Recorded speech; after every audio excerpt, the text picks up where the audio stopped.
ਜੇਕਰ ਗੱਲ ਕੀਤੀ ਜਾਵੇ ਪੰਜਾਬ ਦੇ ਮੁੱਖ ਮੰਤਰੀ ਭਗਵੰਤ ਮਾਨ ਦੀ ਤਾਂ ਉਹ ਮੀਂਹ ਪੈਣ ਤੋਂ ਬਾਅਦ ਦੌਰਾ ਕਰਨ ਦੇ ਲਈ ਮੁਕਤਸਰ ਅਤੇ ਫਾਜ਼ਿਲਕਾ ਦੇ ਜਿਹੜੇ ਪਿੰਡਾਂ ਦੇ ਵਿੱਚ ਪਹੁੰਚੇ ਨੇ, ਜਿੱਥੇ ਉਹਨਾਂ ਨੇ ਕਿਸਾਨਾਂ ਦੇ ਨਾਲ ਜਿਹੜੀ ਗੱਲਬਾਤ ਕੀਤੀ।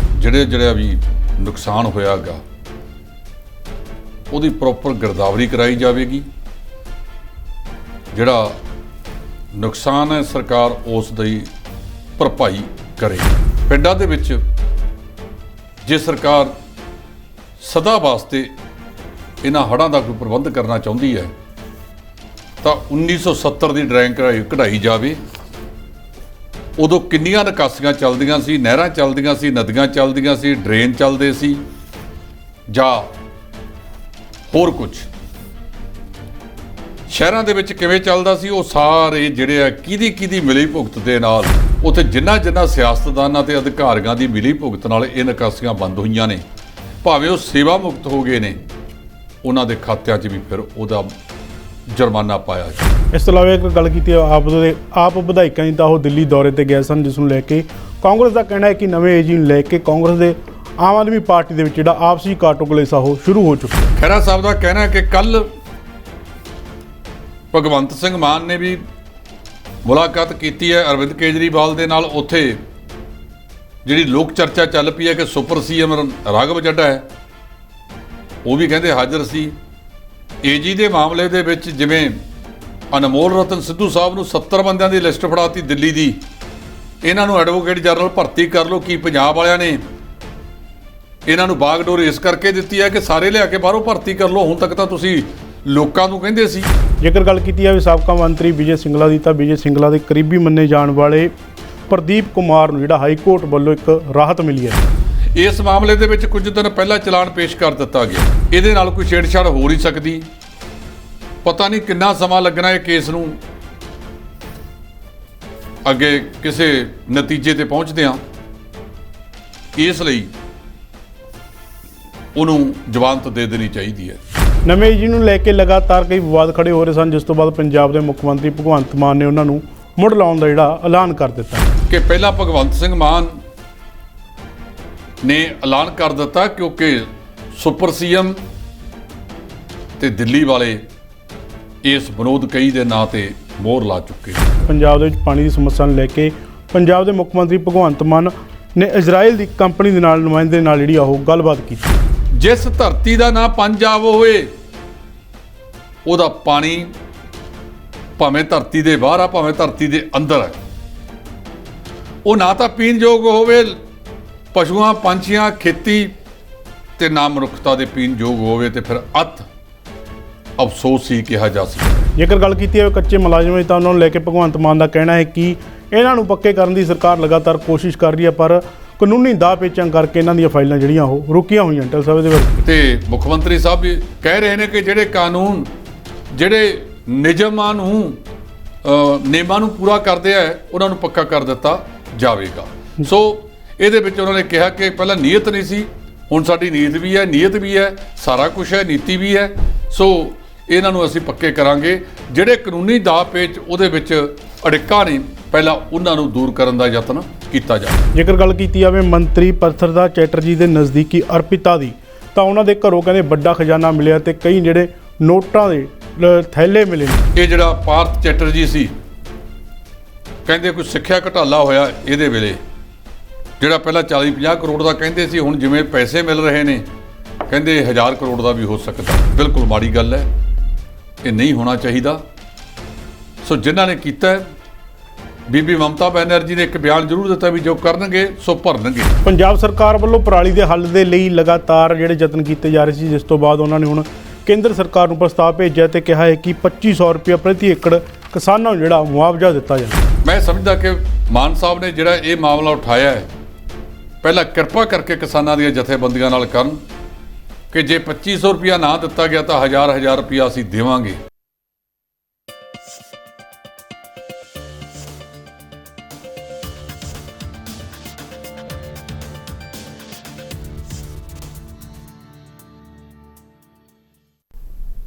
D5 ਚੈਨਲ ਪੰਜਾਬੀ ਦੇਖ ਰਹੇ ਸਾਰੇ ਦਰਸ਼ਕਾਂ ਦਾ ਸਵਾਗਤ ਹੈ। ਮੈਂ ਸੁਖਵੀਰ ਸਿੰਘ ਇੱਕ ਮੇਰੀ ਸੁਣੋ ਪ੍ਰੋਗਰਾਮ ਲੈ ਕੇ ਹਾਜ਼ਰ ਹਾਂ, ਜਿਸ ਵਿੱਚ ਅਸੀਂ ਵੱਖੋ ਵੱਖਰੇ ਮੁੱਦੇ ਤੇ ਚਰਚਾ ਕਰਦੇ ਤੇ ਚਰਚਾ ਕਰਨ ਲਈ ਸਾਡੇ ਨਾਲ ਨੇ D5 ਦੇ ਸੀਨੀਅਰ ਐਡੀਟਰ ਜਸਪਾਲ ਸਿੰਘ ਢਿੱਲੋਂ। ਉਹਨਾਂ ਦਾ ਸਵਾਗਤ ਕਰੀਏ। ਸਤਿ ਸ਼੍ਰੀ ਅਕਾਲ ਜੀ। ਸਤਿ ਸ਼੍ਰੀ ਅਕਾਲ ਭੁਗਤ ਸਾਹਿਬ। ਜੇਕਰ ਗੱਲ ਕੀਤੀ ਜਾਵੇ ਪੰਜਾਬ ਦੇ ਮੁੱਖ ਮੰਤਰੀ ਭਗਵੰਤ ਮਾਨ ਦੀ ਤਾਂ ਉਹ ਮੀਂਹ ਪੈਣ ਤੋਂ ਬਾਅਦ ਦੌਰਾ ਕਰਨ ਦੇ ਲਈ ਮੁਕਤਸਰ ਅਤੇ ਫਾਜ਼ਿਲਕਾ ਦੇ ਜਿਹੜੇ ਪਿੰਡਾਂ ਦੇ ਵਿੱਚ ਪਹੁੰਚੇ ਨੇ, ਜਿੱਥੇ ਉਹਨਾਂ ਨੇ ਕਿਸਾਨਾਂ ਦੇ ਨਾਲ ਜਿਹੜੀ ਗੱਲਬਾਤ ਕੀਤੀ ਹੈ ਜੀ। ਦੇਖੋ, ਪੰਜਾਬ ਦੇ ਮੁੱਖ ਮੰਤਰੀ ਭਗਵੰਤ ਸਿੰਘ ਮਾਨ ਅੱਜ ਹੜ੍ਹ ਪ੍ਰਭਾਵਿਤ ਖੇਤਰਾਂ ਦਾ ਦੌਰਾ ਕਰਨ ਵਾਸਤੇ ਪਹੁੰਚੇ। ਭਾਵੇਂ ਬਰਸਾਤ ਤਾਂ ਕੋਈ ਬਹੁਤੀ ਨਹੀਂ ਹੋਈ, ਕਈ ਥਾਵਾਂ ਦੇ ਉੱਤੋਂ ਨਹਿਰਾਂ ਵਗੈਰਾ ਵੀ ਟੁੱਟ ਗਈਆਂ, ਨਿਕਾਸੀਆਂ ਬੰਦ ਕਰ ਲਈਆਂ ਲੋਕਾਂ ਨੇ। ਉਹ ਅੱਜ ਉੱਥੇ ਗਏ, ਉੱਥੇ ਜਾ ਕੇ ਉਹਨਾਂ ਨੇ ਉੱਥੇ ਇਹ ਕਿਹਾ ਕਿ ਜਿਹੜਾ ਵੀ ਨੁਕਸਾਨ ਹੋਇਆਗਾ ਉਹਦੀ ਪ੍ਰੋਪਰ ਗਿਰਦਾਵਰੀ ਕਰਾਈ ਜਾਵੇਗੀ। ਜਿਹੜਾ ਨੁਕਸਾਨ ਹੈ ਸਰਕਾਰ ਉਸ ਦੀ ਭਰਪਾਈ ਕਰੇਗੀ। ਬਹੁਤ ਸਾਰੇ ਕਿਸਾਨਾਂ ਦੇ ਨਾਲ ਉਹਨਾਂ ਨੇ ਬੈਠ ਕੇ ਗੱਲਬਾਤ ਵੀ ਕੀਤੀ ਹੈ। ਕਿਸਾਨਾਂ ਨੇ ਕਈ ਸਮੱਸਿਆਵਾਂ ਹੋਰ ਵੀ ਦੱਸੀਆਂ ਨੇ। ਕਈ ਕਿਸਾਨਾਂ ਨੇ ਉੱਥੇ ਚਿੱਟੇ ਮੱਛਰ ਤੇ ਗੁਲਾਬੀ ਸੁੰਡੀ ਦਾ ਮਾਮਲਾ ਵੀ ਉਠਾਇਆ ਵਗੈਰਾ ਵਗੈਰਾ ਵਗੈਰਾ। ਉਹਨਾਂ ਨੇ ਪਿੰਡਾਂ ਦੇ ਵਿੱਚ ਜੇ ਸਰਕਾਰ ਸਦਾ ਵਾਸਤੇ ਇਹਨਾਂ ਹੜ੍ਹਾਂ ਦਾ ਕੋਈ ਪ੍ਰਬੰਧ ਕਰਨਾ ਚਾਹੁੰਦੀ ਹੈ ਤਾਂ 1970 ਦੀ ਡਰਾਇੰਗ ਕਢਾਈ ਜਾਵੇ। ਉਦੋਂ ਕਿੰਨੀਆਂ ਨਿਕਾਸੀਆਂ ਚੱਲਦੀਆਂ ਸੀ, ਨਹਿਰਾਂ ਚੱਲਦੀਆਂ ਸੀ, ਨਦੀਆਂ ਚੱਲਦੀਆਂ ਸੀ, ਡਰੇਨ ਚੱਲਦੇ ਸੀ ਜਾਂ ਹੋਰ ਕੁਝ ਸ਼ਹਿਰਾਂ ਦੇ ਵਿੱਚ ਕਿਵੇਂ ਚੱਲਦਾ ਸੀ, ਉਹ ਸਾਰੇ ਜਿਹੜੇ ਆ ਕਿਹਦੀ ਮਿਲੀ ਭੁਗਤ ਦੇ ਨਾਲ ਜਿੱਥੇ ਸਰਕਾਰ ਹੋਰ ਕੰਮ ਕਰਨ ਲੱਗੀ ਹੈ ਉੱਥੇ ਜਿਨ੍ਹਾਂ ਸਿਆਸਤਦਾਨਾਂ ਤੇ ਅਧਿਕਾਰੀਆਂ ਦੀ ਮਿਲੀ ਭੁਗਤ ਨਾਲ ਇਹ ਨਿਕਾਸੀਆਂ ਬੰਦ ਹੋਈਆਂ ਨੇ। ਭਾਵੇਂ ਉਹ ਸੇਵਾ ਮੁਕਤ ਹੋ ਗਏ ਨੇ, ਉਹਨਾਂ ਦੇ ਖਾਤਿਆਂ 'ਚ ਵੀ ਫਿਰ ਉਹਦਾ ਜੁਰਮਾਨਾ ਪਾਇਆ ਜਾਵੇ। ਜੇ ਸਾਰੀਆਂ ਨਿਕਾਸੀਆਂ ਸਹੀ ਹੋ ਜਾਣ, ਪਿੰਡਾਂ ਦੇ ਟੋਭੇ ਕਢਾ ਲਏ ਜਾਣ, ਉਸੇ ਤਰ੍ਹਾਂ ਪਿੰਡਾਂ ਦੇ ਵਿੱਚ ਵੱਡੀ ਪੱਧਰ ਦੇ ਉੱਤੇ ਜਿਹੜੇ ਖੂਹ ਸੀ ਉਹਨਾਂ ਦਾ ਨਿਰੀਖਣ ਕੀਤਾ ਜਾਵੇ। ਗੰਦੇ ਪਾਣੀ ਜਿਨ੍ਹਾਂ ਫੈਕਟਰੀਆਂ ਦੇ ਪੈ ਰਹੇ ਨੇ ਇਹਨਾਂ ਤੇ ਮੁਕੰਮਲ ਰੋਕਥਾਮ ਲੱਗੇ। ਇਸੇ ਤਰ੍ਹਾਂ ਪਿੰਡਾਂ ਦੇ ਵਿੱਚ ਖੂਹਾਂ ਦੇ ਵਿੱਚ ਪਾਣੀ ਪਾਉਣ ਦਾ ਪ੍ਰਬੰਧ ਕੀਤਾ ਜਾਵੇ। ਤੇ ਮੈਂ ਸਮਝਦਾ ਕਿ ਇੱਕ ਵਾਰ ਫੇਰ ਜਿਹੜਾ ਪਾਣੀ ਇਸ ਵੇਲੇ 400 500 ਫੁੱਟ ਤੇ ਚਲਿਆ ਗਿਆ ਉਹ ਫੇਰ 20 ਫੁੱਟ 40 ਫੁੱਟ ਤੱਕ ਆ ਸਕਦਾ ਹੈਗਾ। ਉੱਥੇ ਉਹਨਾਂ ਨੇ ਭਰੋਸਾ ਦਿਵਾਇਆ ਵੀ ਹੁਣ ਤੱਕ ਤਾਂ ਸਰਕਾਰਾਂ ਲਾਰੇ ਲਾਉਂਦੀਆਂ ਰਹੀਆਂ ਨੇ, ਹੁਣ ਦੇਖਾਂਗੇ ਕਿ ਸਮਾਂ ਵੱਧ ਰਹਿੰਦਿਆਂ ਪੰਜਾਬ ਦੀ ਸਰਕਾਰ ਨੁਕਸਾਨੇ ਗਏ ਖਰਾਬੇ ਦਾ ਮੁਆਵਜ਼ਾ ਕਦੋਂ ਮੁਹੱਈਆ ਕਰਦੀ ਹੈ। ਜੀ, ਇਸ ਤੋਂ ਇਲਾਵਾ ਇੱਕ ਗੱਲ ਕੀਤੀ ਆਪ ਵਿਧਾਇਕਾਂ ਦੀ ਤਾਂ ਉਹ ਦਿੱਲੀ ਦੌਰੇ ਤੇ ਗਏ ਸਨ, ਜਿਸ ਨੂੰ ਲੈ ਕੇ ਕਾਂਗਰਸ ਦਾ ਕਹਿਣਾ ਹੈ ਕਿ ਨਵੇਂ ਏਜੀ ਨੂੰ ਲੈ ਕੇ ਕਾਂਗਰਸ ਦੇ ਆਮ ਆਦਮੀ ਪਾਰਟੀ ਦੇ ਵਿੱਚ ਜਿਹੜਾ ਆਪਸੀ ਕਾਟੋ ਕਲੇਸਾ ਉਹ ਸ਼ੁਰੂ ਹੋ ਚੁੱਕਿਆ ਜੀ। ਇਹ ਗੱਲ ਕਹੀ ਹੈ ਕਾਂਗਰਸ ਦੇ ਸੀਨੀਅਰ ਆਗੂ ਸੁਖਪਾਲ ਸਿੰਘ ਖਹਿਰਾ ਨੇ। ਖਹਿਰਾ ਸਾਹਿਬ ਦਾ ਕਹਿਣਾ ਹੈ ਕਿ ਕੱਲ ਭਗਵੰਤ ਸਿੰਘ ਮਾਨ ਨੇ ਵੀ ਮੁਲਾਕਾਤ ਕੀਤੀ ਹੈ ਅਰਵਿੰਦ ਕੇਜਰੀਵਾਲ ਦੇ ਨਾਲ। ਉੱਥੇ ਜਿਹੜੀ ਲੋਕ ਚਰਚਾ ਚੱਲ ਪਈ ਹੈ ਕਿ ਸੁਪਰ ਸੀਐਮ ਰਾਘਵ ਚੱਡਾ ਹੈ, ਉਹ ਵੀ ਕਹਿੰਦੇ ਹਾਜ਼ਰ ਸੀ। ਏਜੀ ਦੇ ਮਾਮਲੇ ਦੇ ਵਿੱਚ ਜਿਵੇਂ ਅਨਮੋਲ ਰਤਨ ਸਿੱਧੂ ਸਾਹਿਬ ਨੂੰ 70 ਬੰਦਿਆਂ ਦੀ ਲਿਸਟ ਫੜਾਤੀ ਦਿੱਲੀ ਦੀ, ਇਹਨਾਂ ਨੂੰ ਐਡਵੋਕੇਟ ਜਨਰਲ ਭਰਤੀ ਕਰ ਲਓ। ਕੀ ਪੰਜਾਬ ਵਾਲਿਆਂ ਨੇ ਇਹਨਾਂ ਨੂੰ ਬਾਗਡੋਰ ਇਸ ਕਰਕੇ ਦਿੱਤੀ ਹੈ ਕਿ ਸਾਰੇ ਲਿਆ ਕੇ ਬਾਹਰੋਂ ਭਰਤੀ ਕਰ ਲਓ? ਹੁਣ ਤੱਕ ਤਾਂ ਤੁਸੀਂ ਲੋਕਾਂ ਨੂੰ ਕਹਿੰਦੇ ਸੀ ਕਿ ਪੰਜਾਬ ਦੀ ਥਾਂ ਤੇ ਬਾਹਰਲੀ ਭਰਤੀ ਕੀਤੀ ਜਾ ਰਹੀ ਹੈ। ਆ PSTCL ਦੇ ਵਿੱਚ ਕੀ ਹੋਇਆ ਹੈ ਉਹਦਾ ਅੱਜ ਤੱਕ ਜਵਾਬ ਨਹੀਂ ਦਿੱਤਾ। ਤੇ ਉਹਨੂੰ ਲੈ ਕੇ ਰੌਲਾ ਗੌਲਾ ਸੀ ਲੋਕਾਂ 'ਚ। ਇਹ ਹੈ ਕਿ ਵਿਧਾਇਕਾਂ ਵਿੱਚ ਵੀ ਅਫਰਾ ਤਫਰੀ ਮੱਚੀ ਵੀ ਹੈ, ਜਿਹਦੇ ਕਰਕੇ ਕੁਝ ਵਿਧਾਇਕਾਂ ਨੂੰ ਉੱਥੇ ਸੱਦਿਆ ਸੀ ਅੱਜ। ਦੂਜਾ, ਪੰਜਾਬ ਦਾ ਸਿੱਖਿਆ ਪ੍ਰਣਾਲੀ ਢਾਂਚਾ ਜੀ, ਮਾਸਟਰ ਤੇ ਹੋਰ ਕੇਡਰ ਵੀ ਦਿੱਲੀ ਦੇ ਸਕੂਲ ਵਿਜ਼ਿਟ ਕਰਨ ਗਿਆ ਜੀ। ਅੱਜ ਸਵੇਰ ਦਾ ਕਹਿੰਦੇ ਮਨੀਸ਼ ਸਿਸੋਦੀਆ ਉਹਨਾਂ ਨੂੰ ਦਿੱਲੀ ਦੇ ਸਕੂਲ ਦਿਖਾ ਰਿਹਾ ਹੈ ਜੀ। ਇਹ ਪਤਾ ਨਹੀਂ ਮਤਲਬ ਉੱਥੋਂ ਦਾ ਕਿਹੜਾ ਚੀਜ਼ ਜਿਹੜੀ ਹੈ ਇੱਥੇ ਲੈ ਕੇ ਆਉਣਗੇ।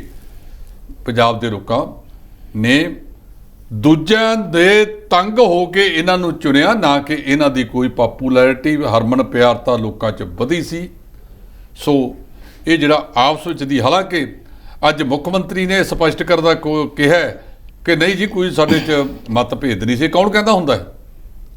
ਉਹ ਦਾ ਪੇਚ ਭਗਵੰਤ ਸਿੰਘ ਮਾਨ ਵੀ ਸਿੱਖਦੇ ਜਾ ਰਹੇ ਨੇ। ਜੀ, ਜੇਕਰ ਗੱਲ ਕੀਤੀ ਜਾਵੇ ਸਾਬਕਾ ਮੰਤਰੀ ਵਿਜੇ ਸਿੰਗਲਾ ਦੀ, ਤਾਂ ਵਿਜੇ ਸਿੰਗਲਾ ਦੇ ਕਰੀਬੀ ਮੰਨੇ ਜਾਣ ਵਾਲੇ ਪ੍ਰਦੀਪ ਕੁਮਾਰ ਨੂੰ ਜਿਹੜਾ ਹਾਈ ਕੋਰਟ ਵੱਲੋਂ ਇੱਕ ਰਾਹਤ ਮਿਲੀ ਹੈ ਜੀ। ਇਸ ਮਾਮਲੇ ਦੇ ਵਿੱਚ ਕੁਝ ਦਿਨ ਪਹਿਲਾਂ ਚਲਾਨ ਪੇਸ਼ ਕਰ ਦਿੱਤਾ ਗਿਆ ਹੈ। ਪ੍ਰਦੀਪ ਕੁਮਾਰ ਉਹਦਾ ਨਾਂ ਆ, ਸ਼ਾਇਦ ਇਹਦਾ ਭਾਣਜਾ ਆਪਣਾ ਡਾਕਟਰ ਵਿਜੇ ਸਿੰਗਲਾ ਹੋਰਾਂ ਦਾ। ਇਹਦੇ ਵਕੀਲ ਨੇ ਅਦਾਲਤ ਦੇ ਵਿੱਚ ਪਲੀ ਲਈ ਕਿ ਹੁਣ ਚਲਾਨ ਪੇਸ਼ ਹੋ ਗਿਆ, ਇਹਦੇ ਨਾਲ ਕੋਈ ਛੇੜਛਾੜ ਹੋ ਨਹੀਂ ਸਕਦੀ, ਪਤਾ ਨਹੀਂ ਕਿੰਨਾ ਸਮਾਂ ਲੱਗਣਾ ਇਹ ਕੇਸ ਨੂੰ ਅੱਗੇ ਕਿਸੇ ਨਤੀਜੇ ਤੇ ਪਹੁੰਚਦੇ ਆ, ਇਸ ਲਈ ਉਹਨੂੰ ਜ਼ਮਾਨਤ ਦੇ ਦੇਣੀ ਚਾਹੀਦੀ ਹੈ। ਹਵਾਲਾਤੀਆਂ ਨੂੰ ਸੁਪਰੀਮ ਕੋਰਟ ਵੀ ਇਸ ਗੱਲ ਤੇ ਸਖਤ ਹੈ ਕਿ ਹਵਾਲਾਤੀਆਂ ਨੂੰ ਬਹੁਤਾ ਜੇਲ੍ਹਾਂ ਦੇ ਵਿੱਚ ਰੱਖਿਆ ਨਾ ਜਾਵੇ, ਤਾਂ ਜੋ ਜਿਹੜੇ ਰੈਗੂਲਰ ਕੈਦੀ ਨੇ, ਪੱਕੇ ਕੈਦੀ ਨੇ, ਉਹਨਾਂ ਨੂੰ ਉੱਥੇ ਜਗ੍ਹਾ ਮਿਲ ਸਕੇ, ਇਹ ਤੂੜੀ ਵਾਂਗੂ ਤੂੜੀਆਂ ਨਾ ਰਹਿਣ। ਦੂਜੀ ਗੱਲ, ਉਹਦੇ ਤੇ ਸ਼ਿਕਾਇਤ ਕੀਤੀ ਸੀ ਜਿਹੜਾ ਸਿਹਤ ਵਿਭਾਗ ਦਾ ਨਿਗਰਾਨ ਇੰਜੀਨੀਅਰ ਹੈ ਰਜਿੰਦਰ ਸਿੰਘ, ਕਿ ਉਹ ਬਹੁਤ ਤੰਗ ਕਰਦਾ ਹੈ, ਰਿਸ਼ਵਤ ਦੀ ਮੰਗ ਕਰਦਾ ਹੈ। ਇਸ ਕਰਕੇ ਜਿਹੜਾ ਹੈਗਾ ਡਾਕਟਰ ਵਿਜੇ ਸਿੰਗਲਾ ਤੇ ਵੀ ਕੇਸ ਬਣਿਆ ਸੀ, ਪੁਲਿਸ ਨੇ ਕੇਸ ਬਣਾਇਆ ਸੀਗਾ ਰਿਸ਼ਵਤਖੋਰੀ ਦਾ। ਉਹ ਕੇਸ ਦੋਸ਼ ਪੱਤਰ ਦਾਇਰ ਹੋ ਗਿਆ। ਅੱਗੇ ਅਦਾਲਤ ਦੇ ਵਿੱਚ ਕਦੋਂ ਤੱਕ ਇਹ ਕੇਸ ਚੱਲਣਾ ਹੈ, ਸਾਬਤ ਹੁੰਦਾ ਜਾਂ ਨਹੀਂ ਹੁੰਦਾ, ਇਹਦੇ ਬਾਰੇ ਕੁਝ ਨਹੀਂ ਕਿਹਾ ਜਾ ਸਕਦਾ ਜੀ। ਨਵੇਂ ਜੀ ਨੂੰ ਲੈ ਕੇ ਲਗਾਤਾਰ ਕਈ ਵਿਵਾਦ ਖੜੇ ਹੋ ਰਹੇ ਸਨ, ਜਿਸ ਤੋਂ ਬਾਅਦ ਪੰਜਾਬ ਦੇ ਮੁੱਖ ਮੰਤਰੀ ਭਗਵੰਤ ਮਾਨ ਨੇ ਉਹਨਾਂ ਨੂੰ ਮੁੜ ਲਾਉਣ ਦਾ ਜਿਹੜਾ ਐਲਾਨ ਕਰ ਦਿੱਤਾ ਜੀ। ਦੇਖੋ, ਇਹੀ ਤਾਂ ਗੱਲ ਹੈ ਕਿ ਪਹਿਲਾਂ ਭਗਵੰਤ ਸਿੰਘ ਮਾਨ ਨੇ ਐਲਾਨ ਕਰ ਦਿੱਤਾ, ਕਿਉਂਕਿ ਸੁਪਰ ਸੀਐਮ ਤੇ ਦਿੱਲੀ ਵਾਲੇ ਇਸ ਵਿਨੋਦ ਕਈ ਦੇ ਨਾਂ ਤੇ ਮੋਹਰ ਲਾ ਚੁੱਕੇ ਨੇ। ਉਹਦਾ ਨੋਟੀਫਿਕੇਸ਼ਨ ਨਹੀਂ ਸੀ ਹੋਇਆ, ਲੋਕਾਂ ਦੇ ਵਿੱਚ ਚਰਚਾ ਚੱਲ ਪਈ ਕਿ ਭਗਵੰਤ ਸਿੰਘ ਮਾਨ ਸ਼ਾਇਦ ਪੁਰਾਣੇ ਐਡਵੋਕੇਟ ਜਨਰਲ ਨੂੰ ਬਦਲਾਉਣ ਦੇ ਹੱਕ 'ਚ ਨਹੀਂ ਸੀਗੇ। ਜਿਵੇਂ ਉਹਨਾਂ ਨੇ ਕਲੀਅਰ ਕੀਤਾ ਕਿ ਮੈਨੂੰ ਕਿਹਾ ਗਿਆ ਕਿ ਇਹਨਾਂ ਵਕੀਲਾਂ ਨੂੰ ਇੱਥੇ ਲਾ ਦਿੱਤਾ ਜਾਵੇ, ਇਹ ਕੋਈ ਲਾਲੇ ਦੀ ਦੁਕਾਨ ਹੈ ਜਿੱਥੇ ਬੈਠ ਕੇ ਉਹਦੇ ਬਸ ਸਬਜ਼ੀਆਂ ਜਾਂ ਦਾਲਾਂ ਤੋਲਣੀਆਂ ਨੇ। ਪੰਜਾਬ ਦੇ ਬਹੁਤ ਵੱਡੇ ਕੇਸ ਨੇ, ਉਹ ਕੇਸ ਵੱਖ-ਵੱਖ ਥਾਂ ਤੇ ਅਦਾਲਤਾਂ ਦੇ ਵਿੱਚ ਗਏ ਨੇ। ਉਹਨਾਂ ਨੂੰ ਜੇ ਕਿਸੇ ਨਤੀਜੇ ਤੇ ਪਹੁੰਚਾਉਣਾ ਹੈ ਤਾਂ ਐਡਵੋਕੇਟ ਜਨਰਲ ਦਫ਼ਤਰ ਦੇ ਵਿੱਚ ਟੀਮ ਵੱਡੀ ਹੋਣੀ ਚਾਹੀਦੀ ਹੈ, ਜਿਸ ਕਰਕੇ 150 ਦੇ ਕਰੀਬ ਇਹ ਲਾਅ ਅਫਸਰ, ਕਾਨੂੰਨ ਅਫਸਰ ਪੰਜਾਬ ਦੇ ਐਡਵੋਕੇਟ ਜਨਰਲ ਦਫ਼ਤਰ ਦੇ ਵਿੱਚ ਭਰਤੀ ਕੀਤੇ ਜਾਣੇ ਆ, ਜਿਨ੍ਹਾਂ ਨੂੰ ਲੱਖ ਤੋਂ ਲੈ ਕੇ 2.25 ਲੱਖ ਤੱਕ ਤਨਖਾਹ ਵੀ ਦਿੱਤੀ ਜਾਣੀ ਹੈ। ਉਹਨਾਂ ਤੋਂ ਜੇ ਕੰਮ ਹੀ ਨਾ ਲਿਆ ਤੇ ਫਿਰ ਪਿਛਲੇ ਐਡਵੋਕੇਟ ਜਨਰਲ ਜਿਹਦੇ ਬਾਰੇ ਸੁਨੀਲ ਜਾਖੜ ਸਾਹਿਬ ਜਦੋਂ ਪ੍ਰਧਾਨ ਸੀ ਕਾਂਗਰਸ ਦੇ, ਉਹਨਾਂ ਨੇ ਮੁੱਖ ਮੰਤਰੀ ਕੈਪਟਨ ਅਮਰਿੰਦਰ ਸਿੰਘ ਉਸ ਵੇਲੇ ਦੇ ਸਾਹਮਣੇ ਕਿਹਾ ਸੀ ਕਿ ਆਹ ਫੌਜਾਂ ਇੱਥੇ ਸਿਰਫ ਤੇ ਸਿਰਫ ਕੇਸ ਹਰਾਉਣ ਵਾਸਤੇ ਰੱਖੀਆਂ ਹੋਈਆਂ ਨੇ, ਤੇ ਜਦੋਂ ਵੀ ਕਿਸੇ ਪ੍ਰਮੁੱਖ ਕੇਸ ਦੇ ਵਿੱਚ ਜ਼ਰੂਰਤ ਪੈਂਦੀ ਹੈ ਇਹ ਦਿੱਲੀ ਤੋਂ ਮਹਿੰਗੇ ਵਕੀਲਾਂ ਨੂੰ ਲੈ ਆਉਂਦਾ, ਤੇ ਫਿਰ ਇਹ ਫੌਜ ਰੱਖਣ ਦਾ ਇੱਥੇ ਕੀ ਫਾਇਦਾ ਹੈਗਾ। ਇਸੇ ਕਰਕੇ ਜਿਹੜਾ ਭਗਵੰਤ ਸਿੰਘ ਮਾਨ ਨੇ ਅੱਜ ਕਲੀਅਰ ਕਰਤਾ ਕਿ ਵਿਨੋਦ ਕਈ ਹੀ ਹੋਣਗੇ ਪੰਜਾਬ ਦੇ ਨਵੇਂ ਐਡਵੋਕੇਟ ਜਨਰਲ। ਇਹਦਾ ਵਿਵਾਦ ਬਹੁਤ ਉੱਠ ਖੜਿਆ, ਉਹ ਵਿਵਾਦ ਨਾਲ ਕਿਵੇਂ ਨਜਿੱਠਣਾ ਹੈ ਸਾਡੇ ਮੁੱਖ ਮੰਤਰੀ ਸਾਹਿਬ ਨੇ, ਇਹ ਉਹ ਆਪ ਜਾਣਨ ਜੀ। ਇਸ ਤੋਂ ਇਲਾਵਾ ਇੱਕ ਗੱਲ ਕੀਤੀ ਹੈ ਪੰਜਾਬ ਦੇ ਵਿੱਚ ਪਾਣੀ ਦੀ ਸਮੱਸਿਆ ਦੀ, ਤਾਂ ਪੰਜਾਬ ਦੇ ਵਿੱਚ ਪਾਣੀ ਦੀ ਸਮੱਸਿਆ ਨੂੰ ਲੈ ਕੇ ਪੰਜਾਬ ਦੇ ਮੁੱਖ ਮੰਤਰੀ ਭਗਵੰਤ ਮਾਨ ਨੇ ਇਜ਼ਰਾਈਲ ਦੀ ਕੰਪਨੀ ਦੇ ਨਾਲ, ਨੁਮਾਇੰਦੇ ਨਾਲ ਜਿਹੜੀ ਉਹ ਗੱਲਬਾਤ ਕੀਤੀ ਹੈ ਜੀ। ਕੱਲ੍ਹ ਉਹ ਪਹਿਲਾਂ ਗਏ ਸੀਗੇ ਜਿਹੜੇ ਕੇਂਦਰੀ ਜਲ ਮੰਤਰੀ ਹੈ, ਪਰਸੋਂ ਉਹਨਾਂ ਦੇ ਨਾਲ ਮੁਲਾਕਾਤ ਕੀਤੀ ਸੀ ਭਗਵੰਤ ਸਿੰਘ ਮਾਨ ਨੇ ਨਵੀਂ ਦਿੱਲੀ ਦੇ ਵਿੱਚ ਗਜਿੰਦਰ ਸਿੰਘ ਸ਼ੇਖਾਵਤ ਦੇ ਨਾਲ।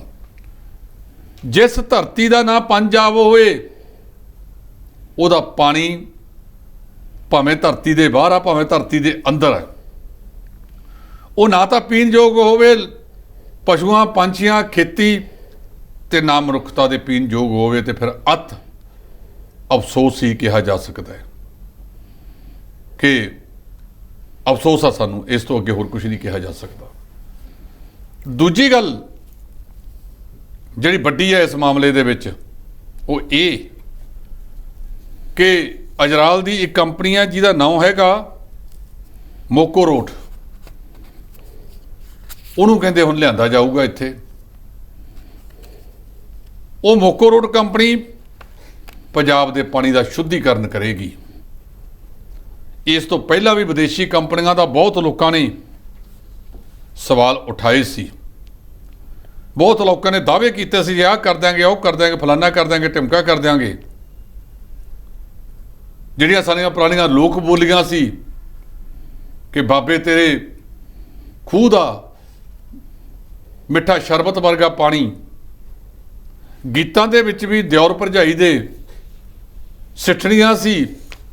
ਬਾਬੂ ਸਿੰਘ ਮਾਨ ਦਾ ਗੀਤ ਹੈ ਕਿ ਸ਼ਰਬਤ ਪਿਆ ਦੇ ਮਿੱਤਰਾ, ਬੁੱਲ ਸੁੱਕ ਗਏ ਦਦਾਸੇ ਵਾਲੇ, ਤੇ ਉਹਦੇ ਜਵਾਬ ਵਿੱਚ ਗੱਭਰੂ ਨੇ ਕਿਹਾ ਸੀ ਠੰਡਾ ਠਾਰ ਨਹੀਂ ਕੱਸੀ ਦਾ ਪਾਣੀ, ਗੋਡੇ ਲਾ ਕੇ ਪੀਲਾ ਬੱਲੀਏ।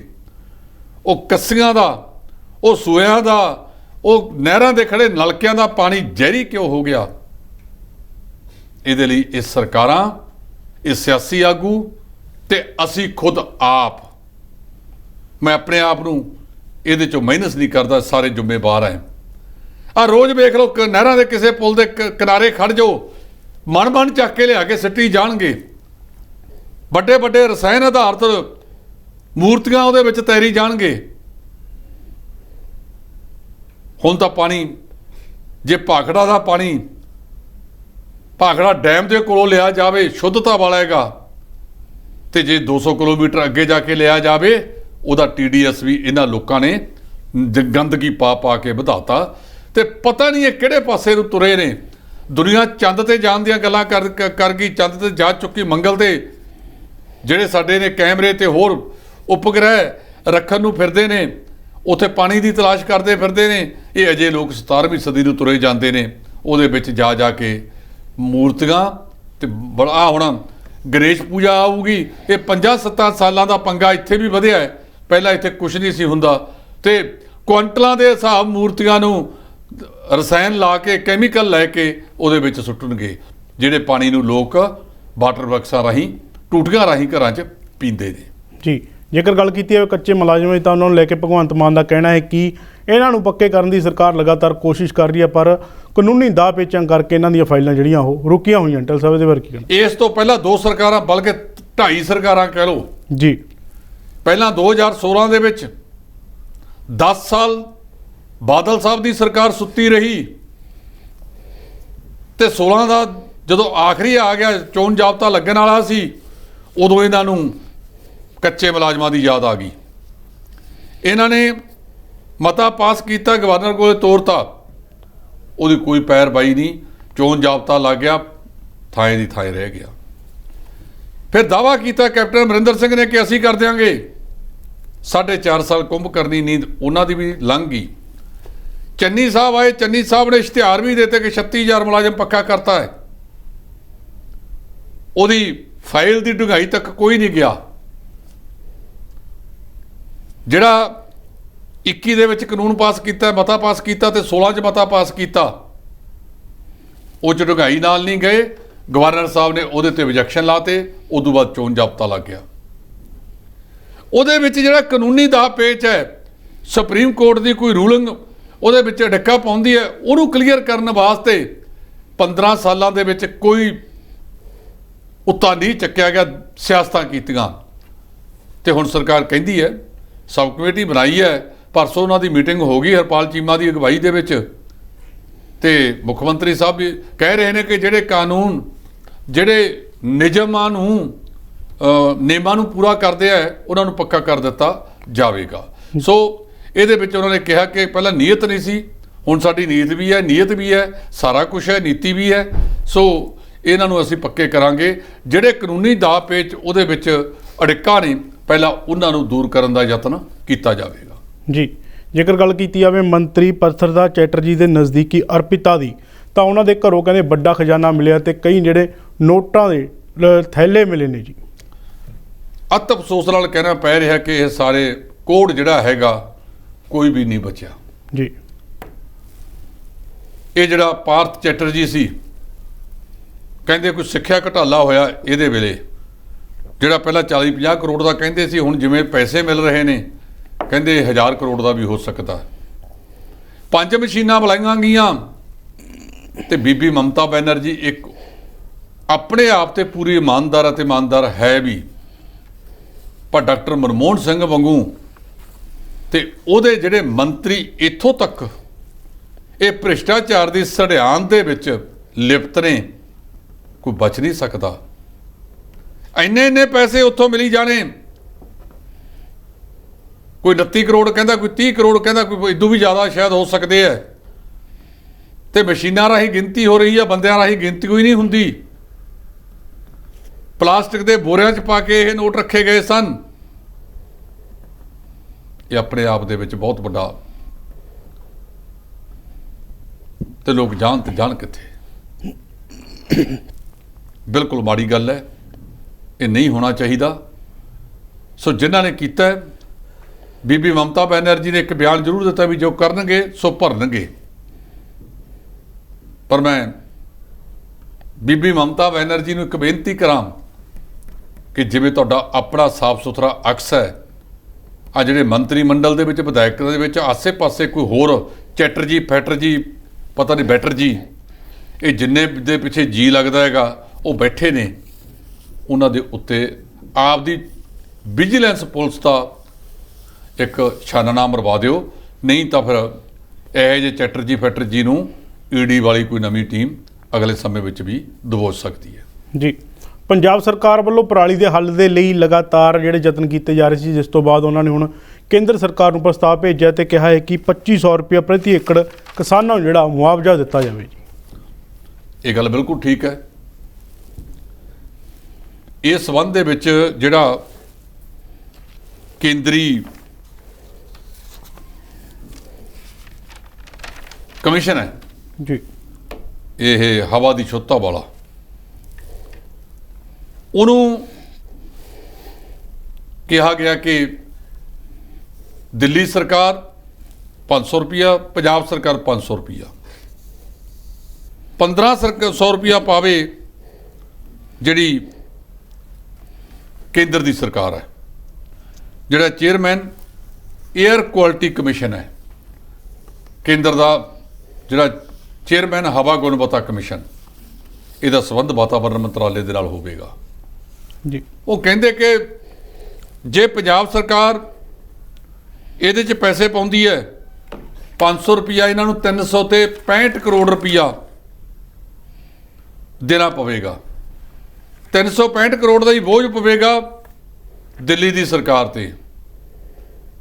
ਜੇ ਕੇਂਦਰ ਸਰਕਾਰ 1500 ਦੇ ਦੇਵੇ, 1095 ਕਰੋੜ ਦਾ ਬੋਝ ਪਵੇਗਾ ਕੇਂਦਰ ਤੇ। ਪਰ ਜਿਹੜਾ ਇਹ ਪਰਾਲੀ ਦੇ ਧੂਏ ਦਾ ਮੁੱਦਾ ਹੈਗਾ, ਇਹ ਖਤਮ ਹੋ ਜਾਵੇਗਾ, ਪੰਜਾਬ ਦਾ ਵਾਤਾਵਰਣ ਵੀ ਸ਼ੁੱਧ ਹੋ ਜਾਵੇਗਾ। ਮੈਂ ਸਮਝਦਾ ਕਿ ਮਾਨ ਸਾਹਿਬ ਨੇ ਜਿਹੜਾ ਇਹ ਮਾਮਲਾ ਉਠਾਇਆ ਹੈ, ਪਹਿਲਾਂ ਕਿਰਪਾ ਕਰਕੇ ਕਿਸਾਨਾਂ ਦੀਆਂ ਜਥੇਬੰਦੀਆਂ ਨਾਲ ਕਰਨ ਕਿ ਜੇ 2500 ਰੁਪਇਆ ਨਾ ਦਿੱਤਾ ਗਿਆ ਤਾਂ 1000 ਰੁਪਇਆ ਅਸੀਂ ਦੇਵਾਂਗੇ, ਤੇ ਯਕੀਨੀ ਬਣਾਇਆ ਜਾਵੇ ਇੱਥੇ ਕਿ ਜਿਹੜੀ SMS ਪ੍ਰਣਾਲੀ, ਸਟਰਾ ਮੈਨੇਜਮੈਂਟ ਸਿਸਟਮ, ਪਰਾਲੀ ਪ੍ਰਬੰਧਨ ਮਸ਼ੀਨਰੀ ਲਿਆਉਣੀ ਹੈ, ਕੰਬਾਈਨਾਂ ਦੇ ਥੱਲੇ ਜਿਹੜਾ ਉਹ ਬਲੇਡ ਲੱਗਦਾ ਹੈ, ਉਹ 500 ਰੁਪਇਆ ਪ੍ਰਤੀ ਏਕੜ ਵੱਧ ਲੈਂਦੇ ਨੇ, ਜ਼ਿਮੀਂਦਾਰ 500 ਨਹੀਂ ਦਿੰਦਾ।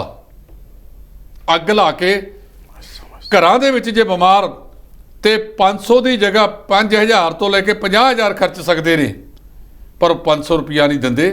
ਔਰ ਜੇ ਸਰਕਾਰਾਂ ਨੇ ਸਖਤੀ ਨਾ ਕੀਤੀ, ਆ ਜਿਹੜੇ ਲੋਕ ਪੰਜਾਬ ਦੇ ਵਿੱਚ ਟ੍ਰੈਫਿਕ ਨਿਯਮਾਂ ਦੀ ਉਲੰਘਣਾ ਕਰਦੇ ਨੇ, ਇਹੀ ਸਿੱਧੇ ਹੋ ਜਾਂਦੇ ਨੇ ਜਾ ਕੇ ਚੰਡੀਗੜ੍ਹ ਦੇ ਵਿੱਚ। ਤੇ ਫਿਰ ਅਸੀਂ ਉਦੋਂ ਹੀ ਸੁਧਰਨਾ ਜਦੋਂ ਸਾਡੇ ਤੇ ਡਾਂਗ ਚੱਕਣੀਆਂ ਲੋਕਾਂ ਨੇ, ਉਦੋਂ ਪਹਿਲਾਂ ਅਸੀਂ ਸੁਧਰਨਾ ਹੀ ਨਹੀਂ। ਅਸਲ ਦੇ ਵਿੱਚ ਸਰਕਾਰਾਂ ਡੰਗ ਟਪਾਊ ਨੀਤੀ ਤੇ ਚੱਲਦੀਆਂ ਨੇ, ਔਰ ਮੁਖਤਖੋਰੀ ਨੇ ਸਾਰਾ ਕੁਝ ਬਰਬਾਦ ਕਰਤਾ। ਉਹਦੀ ਥਾਂ ਤੇ ਜਿਹੜੇ ਇਹ ਪ੍ਰਬੰਧ ਸੀ, ਕੇਂਦਰ ਦੇ ਅਨਾਜ ਭੰਡਾਰ ਦੇ ਵਿੱਚ ਪੰਜਾਬ ਹਿੱਸਾ ਪਾਉਂਦਾ, ਇਸ ਕਰਕੇ ਕੇਂਦਰ ਨੂੰ ਵੀ ਪਰਾਲੀ ਦੇ ਪ੍ਰਬੰਧਨ ਵਾਸਤੇ ਸਾਨੂੰ ਪੈਸਾ ਦੇਣਾ ਚਾਹੀਦਾ ਹੈ, ਜਾਂ ਬਦਲਵੀਆਂ ਫਸਲਾਂ ਦੇ ਉੱਤੇ MSP ਗਰੰਟੀ ਕਰ ਦਿੱਤੀ ਜਾਵੇ ਤੇ ਕਿਸਾਨ ਉਹ ਚੀਜ਼ ਨੂੰ ਅਪਣਾ ਲੈਣ ਤੇ ਕਣਕ ਤੇ ਝੋਨੇ ਦੇ ਚੱਕਰ ਚੋਂ ਬਾਹਰ ਨਿਕਲ ਆਉਣ। ਜੀ, ਪੰਜਾਬ ਕੈਬਨਿਟ ਦੀ ਮੀਟਿੰਗ ਤੋਂ ਬਾਅਦ ਭਗਵੰਤ ਮਾਨ ਨੇ ਇੱਕ ਹੋਰ ਐਲਾਨ ਕੀਤਾ। ਉਹਨਾਂ ਦਾ ਕਹਿਣਾ ਹੈ ਕਿ ਕਿਸਾਨਾਂ ਦੀ ਜਿਹੜੀ ਝੋਨੇ ਦੀ ਫਸਲ ਆ ਉਹ 1 ਅਕਤੂਬਰ ਤੋਂ ਜਿਹੜੀ ਚੱਕਣੀ, ਜਿਹਦੀ ਖਰੀਦ ਆ ਉਹ ਸ਼ੁਰੂ ਹੋ ਜਾਵੇਗੀ। ਕਿਸਾਨਾਂ ਨੂੰ ਮੰਡੀਆਂ ਦੇ ਵਿੱਚ ਨਹੀਂ ਰੁਲਣ ਦਿੱਤਾ ਜਾਊਗਾ। ਟਲ ਸਾਹਿਬ ਇਹਦੇ ਬਾਰੇ ਕੀ ਕਹਿਣਾ? ਪੰਗੂ ਸਾਹਿਬ, ਇਹ ਕੋਈ ਨਵੀਂ ਗੱਲ ਨਹੀਂ ਹੈਗੀ। ਜੀ, ਪੰਜਾਬ ਦੇ ਵਿੱਚ ਜਿਹੜੀ ਝੋਨੇ ਦੀ ਸਰਕਾਰੀ ਖਰੀਦ ਹੈ ਉਹ ਪਿਛਲੇ ਕਈ ਸਾਲਾਂ ਤੋਂ 1 ਅਕਤੂਬਰ ਤੋਂ ਹੀ ਹੁੰਦੀ ਹੈ ਜੀ।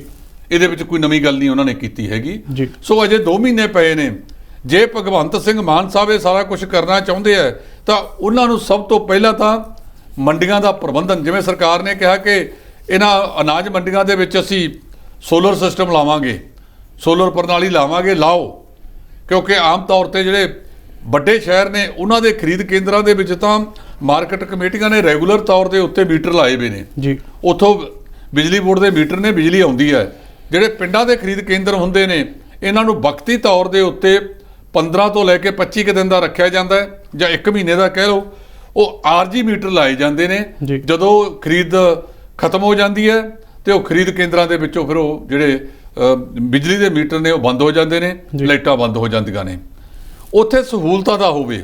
ਦੂਜਾ, ਹਰ ਵਾਰ ਰੌਲਾ ਪੈਂਦਾ ਹੈ ਜਿਹੜਾ ਢੋਆਈ ਦਾ ਹੈ ਜੀ। ਉਹਦੇ ਵਿੱਚ ਟਰੱਕਾਂ ਵਾਲਿਆਂ ਨਾਲ ਸਹਿਮਤੀ ਨਹੀਂ ਪੈਂਦੀ। ਕਈ 1965 ਮਾਡਲ ਦੇ ਟਰੱਕ ਵੀ ਆ ਤੁਰਦੇ ਆ ਜੀ, ਜਿਹਦੇ ਪਿੱਛੇ ਲਿਖਿਆ ਹੁੰਦਾ ਚੱਲ ਰਾਣੀ ਤੇਰਾ ਰੱਬ ਰਾਖਾ। ਜੀ। ਸੋ ਉਹਨਾਂ ਨੂੰ ਵੀ ਦੇਖਣਾ ਚਾਹੀਦਾ। ਅਜੇ ਤੱਕ ਕਿਸੇ ਸਰਕਾਰ ਨੇ ਇਹਨਾਂ ਤੇ ਕਾਰਵਾਈ ਨਹੀਂ ਕੀਤੀ। ਉਹ ਰੱਖੇ ਹੀ ਸਿਰਫ ਗੱਲਾਂ ਲਾਉਣ ਵਾਸਤੇ ਨੇ। ਜਦੋਂ ਅਕਤੂਬਰ ਦਾ ਸੀਜ਼ਨ ਆਏਗਾ ਤੇ ਟਰੱਕਾਂ ਵਾਲੇ ਹਵਾ ਭਰਾ ਕੇ ਬੈਰਿੰਗਾਂ ਨੂੰ ਗਰੀਸ ਕਰਾ ਕੇ ਲੈ ਆਉਂਦੇ ਨੇ ਜੀ। ਉਸ ਤੋਂ ਬਾਅਦ ਫਿਰ ਉਹ ਘਰੇ ਖੜੇ ਰਹਿੰਦੇ ਨੇ। ਉਹਨਾਂ ਤੇ ਵੀ ਹੈ, ਕਿਉਂਕਿ ਅੱਜ ਦੇ ਜ਼ਮਾਨੇ ਦੇ ਵਿੱਚ ਸਭ ਤੋਂ ਵੱਧ ਜਿਹੜਾ ਆਵਾਜਾਈ ਦੇ ਨਿਯਮਾਂ ਦੇ ਵਿੱਚ ਬਹੁਤ ਉਲੰਘਣਾ ਹੋ ਰਹੀ ਹੈ। ਇਹ ਜਿਹੜਾ ਟਰੱਕ ਵਗੈਰਾ ਉਦੋਂ ਆਉਂਦੇ ਨੇ, ਇਹਨਾਂ ਨੂੰ ਵੀ ਸੋਚਣ ਦੀ ਜ਼ਰੂਰਤ ਹੈ ਕਿ ਇਹ ਨਾ ਉਸ ਵੇਲੇ ਇਹਨਾਂ ਨੂੰ ਸੜਕ ਤੇ ਲਿਆਂਦਾ ਜਾਵੇ। ਜੀ। ਪੰਜਾਬ ਦੇ ਕੈਬਨਿਟ ਮੰਤਰੀ ਵੱਲੋਂ ਐਲਾਨ ਕੀਤਾ ਗਿਆ ਕਿ ਜਿਹੜੇ ਮਾਸਟਰ ਕੈਡਰ ਨੇ ਉਹਨਾਂ ਦੀ ਜਿਹੜੀ ਭਰਤੀ ਆ ਉਹ ਜਲਦ ਕੀਤੀ ਜਾਵੇਗੀ ਤੇ ਪ੍ਰੀਖਿਆ ਦਾ ਜਿਹੜਾ ਉਹ ਐਲਾਨ ਕਰ ਦਿੱਤਾ ਗਿਆ ਜੀ। ਬਿਲਕੁਲ ਜੀ। ਉਹਨਾਂ ਨੇ ਟਵੀਟ ਕੀਤਾ ਗਿਆ, ਜਿਹੜੇ ਸਾਡੇ ਹਰਜੋਤ ਬੈਂਸ ਸਾਹਿਬ ਨੇ ਪੰਜਾਬ ਦੇ ਸਿੱਖਿਆ ਮੰਤਰੀ ਨੇ, ਉਹਨਾਂ ਨੇ ਇਹ ਗੱਲ ਕਹੀ ਹੈ ਕਿ 21 ਅਗਸਤ ਤੋਂ ਲੈ ਕੇ 11 ਸਤੰਬਰ ਤੱਕ ਇਹ ਜਿਹੜੀਆਂ 4902 ਭਰਤੀਆਂ ਹੋਣੀਆਂ ਨੇ, ਇਹਨਾਂ ਦੀ ਪ੍ਰੀਖਿਆ ਵੱਖ-ਵੱਖ ਥਾਂ ਤੇ ਹੋਣੀ ਹੈ। ਇਸ ਦੇ ਵਿੱਚ ਕਰਕੇ ਔਰ ਜਲਦ ਅਸੀਂ ਇਹਨਾਂ ਨੂੰ ਪੱਕੇ ਕਰ ਲਵਾਂਗੇ। ਪੱਕੇ ਮੁਲਾਜ਼ਮ ਜਿਹੜੇ ਬਹੁਤ ਚਿਰ ਤੋਂ ਲੜਕੇ ਫਿਰਦੇ ਆ, ਸਰਕਾਰ ਨੇ ਉਹਨਾਂ ਵਿੱਚ ਵੀ ਕਿਹਾ ਅਸੀਂ ਉਮਰ ਦੀ ਛੋਟ ਦੇਵਾਂਗੇ ਕਿਉਂਕਿ ਉਹ ਅਜੇ ਪੱਕੇ ਨਹੀਂ ਹੋਏ। ਔਰ ਇਹ ਜਿਹੜੀ ਪ੍ਰੀਖਿਆ ਹੈ ਮੈਂ ਦੱਸ ਹੀ ਦਿੱਤਾ ਕਿ 21 ਅਗਸਤ ਤੋਂ 11 ਸਤੰਬਰ ਦੇ ਵਿੱਚ ਹੋਵੇਗੀ। ਉਸ ਤੋਂ ਬਾਅਦ ਇਹ ਜਦੋਂ ਪ੍ਰੀਖਿਆ ਭਰਤੀ ਪੂਰੀ ਕਰ ਲਈ ਗਈ ਤਾਂ ਫਿਰ ਮੈਂ ਸਮਝਦਾ ਕਿ ਇਹਨਾਂ ਨੂੰ ਸਕੂਲਾਂ ਦੇ ਵਿੱਚ ਅਗਲੇ ਸੈਸ਼ਨ ਤੋਂ ਪਹਿਲਾਂ ਸਰਕਾਰ ਦਾਅਵਾ ਕਰਦੀ ਹੈ ਕਿ ਅਸੀਂ ਸਕੂਲਾਂ 'ਚ ਇਹਨਾਂ ਨੂੰ ਭੇਜ ਦਾਂਗੇ ਤਾਂ ਕਿ ਅਧਿਆਪਕਾਂ ਦੀ ਜਿਹੜੀ ਘਾਟ ਹੈ ਉਹਦੇ ਵਿੱਚ ਕੁਝ ਇਹ ਸਹਾਈ ਹੋ ਸਕਣ। ਜੀ। ਵੋਟਰਾਂ ਦੀ ਲਿਸਟ ਦੇ ਵਿੱਚ ਨਾਮਜ਼ਦ ਕਰਾਉਣ ਦੇ ਲਈ ਹੁਣ 18 ਸਾਲ ਦੀ ਉਮਰ ਆ ਜਿਹੜੀ ਉਹ ਉਸ ਦੀ ਉਡੀਕ ਨਹੀਂ ਕਰਨੀ ਪਵੇਗੀ। ਇਸ ਤੋਂ ਪਹਿਲਾਂ ਜਿਹੜਾ ਆਪਣਾ ਨਾਮ ਦਰਜ ਉਹ ਕਰਵਾ ਸਕਦੇ। ਇਹ ਜਿਹੜੇ ਨਵੇਂ ਚੋਣ ਕਮਿਸ਼ਨਰ ਨੇ ਅਨੂਪ ਚੰਦਰ ਪਾਂਡੇ ਜੀ, ਉਹਨਾਂ ਨੇ ਕਿਹਾ ਕਿ ਜਦੋਂ ਵੀ ਬੰਦਾ 17 ਸਾਲ ਤੋਂ ਵੱਧ ਹੋ ਜਾਏਗਾ ਉਹ ਵੋਟ ਲਈ ਅਪਲਾਈ ਕਰ ਸਕਦਾ। ਹਾਲਾਂਕਿ ਮਿਲਣੀ ਆ 18 ਸਾਲ ਤੋਂ ਬਾਅਦ ਹੀ ਜੀ, ਲੇਕਿਨ ਇਹਨਾਂ ਵਾਸਤੇ ਇੱਕ ਤਰੀਕੇ ਬਣਾਤੇ ਨੇ। 1 ਅਪ੍ਰੈਲ, 1 ਜੁਲਾਈ, 1 ਅਕਤੂਬਰ ਜਾਂ 1 ਜਨਵਰੀ ਜੀ। ਇਹ 4 ਡੇਟਾਂ ਦੇ ਵਿੱਚ ਉਹ ਫਾਰਮ ਲੈ ਕੇ ਅਪਲਾਈ ਕਰ ਸਕਦਾ ਹੈ। ਜਦੋਂ ਅਪਲਾਈ ਹੋ ਗਿਆ, ਉਹਦਾ ਜਦੋਂ ਜਨਮ ਦਿਨ ਨੈਕਸਟ ਆ ਗਿਆ ਕਿ 18 ਸਾਲ ਦਾ ਪੂਰਾ ਹੋ ਗਿਆ, ਉਸ ਤੋਂ ਬਾਅਦ ਉਹਦੀ ਵੋਟਰ ਆਟੋਮੈਟਿਕ ਵੋਟਰ ਲਿਸਟ 'ਚ ਨਾਂ ਵੀ ਆ ਜਾਊਗਾ। ਉਹਨੂੰ 17 ਸਾਲ ਤੋਂ 17.5 ਸਾਲ ਦੇ ਵਿੱਚ ਹੀ ਜਿਹੜੀ ਫੋਟੋ ਸੰਬੰਧਿਤ ਦਫ਼ਤਰਾਂ ਦੇ ਵਿੱਚ ਜਾ ਕੇ ਖਿਚਾਉਣੀ ਹੋਵੇਗੀ। ਜੀ। ਮੁਹੱਲਾ ਕਲੀਨਿਕ ਬਣਨ ਤੋਂ ਪਹਿਲਾਂ ਹੀ ਜਿਹੜੀ ਹਸਪਤਾਲਾਂ ਦੇ ਵਿੱਚ ਸਰਕਾਰੀ ਉਹ ਦਵਾਈ ਦੀ ਰੁਕਾਵਟ ਆਉਣੀ ਸ਼ੁਰੂ ਹੋ ਗਈ ਹੈ ਜੀ। ਜਿਹੜੇ ਪੁਰਾਣੇ ਰਵਾਇਤੀ ਤੌਰ ਦੇ ਉੱਤੇ ਡਿਸਪੈਂਸਰੀਆਂ ਤੇ ਹਸਪਤਾਲ ਚੱਲ ਰਹੇ ਨੇ ਉੱਥੇ ਇਹ ਘਾਟ ਆਈ ਹੈ, ਲੇਕਿਨ ਮੰਤਰੀ ਹੋਰਾਂ ਨੇ ਦਾਅਵਾ ਕੀਤਾ ਕਿ ਕਿਸੇ ਕਿਸਮ ਦੀ ਕੋਈ ਘਾਟ ਨਹੀਂ। ਜੇ ਮੁਹੱਲਾ ਕਲੀਨਿਕਾਂ ਨੂੰ ਦਵਾਈ ਦੇਣੀ ਹੈ ਤਾਂ ਕੁਦਰਤੀ ਤੌਰ ਤੇ ਕਿ ਉਹਨਾਂ ਦੀ ਦਵਾਈ ਦਾ ਕੰਮ ਇਫੈਕਟ ਪ੍ਰਭਾਵਿਤ ਹੋਵੇਗਾ। ਜੀ, ਧੰਨਵਾਦ ਜੀ। ਇਹ ਸਨ ਡੀਫਾ ਦੇ ਸੀਨੀਅਰ ਐਡੀਟਰ ਜਸਪਾਲ ਸਿੰਘ ਢਿੱਲੋਂ। ਇਹਨਾਂ ਨੇ ਵੱਖਰੇ ਮੁੱਦਿਆਂ 'ਤੇ ਚਰਚਾ ਕੀਤੀ ਹੈ। ਹੁਣ ਦੇਖਣਾ ਹੋਵੇਗਾ ਕਿ ਸਰਕਾਰੀ ਹਸਪਤਾਲਾਂ ਤੋਂ ਬਾਅਦ, ਡਿਸਪੈਂਸਰੀਆਂ ਤੋਂ ਬਾਅਦ ਮੁਹੱਲਾ ਕਲੀਨਿਕਾਂ ਨਾਲ ਲੋਕਾਂ ਨੂੰ ਕਿੰਨੀ ਕੁ ਜਿਹੜੀ ਸਿਹਤ ਸਹੂਲਤ ਮਿਲਦੀ ਆ ਜਾਂ ਫਿਰ ਇਸੇ ਤਰ੍ਹਾਂ ਜਿਹੜਾ ਹਾਲ ਆ ਉਹ ਜਾਰੀ ਰਹੇਗਾ। ਤੁਸੀਂ ਦੇਖ ਰਹੇ ਹੋ D5 ਚੈਨਲ ਪੰਜਾਬੀ। ਧੰਨਵਾਦ।